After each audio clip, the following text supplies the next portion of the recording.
উড়িয়া যাওরে বাংলার হাওয়া,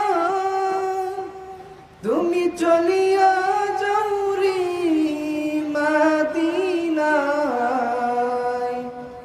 আমাদের সালাম পৌঁছে দিও, আমাদের সালাম পৌঁছে দিও, জিন্দা নবীর আজাদ।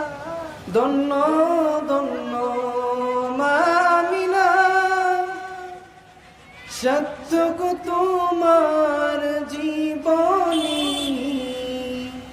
তোমার গর্বে জন্ম নিলেন রহমাতাল লিল আলামিন।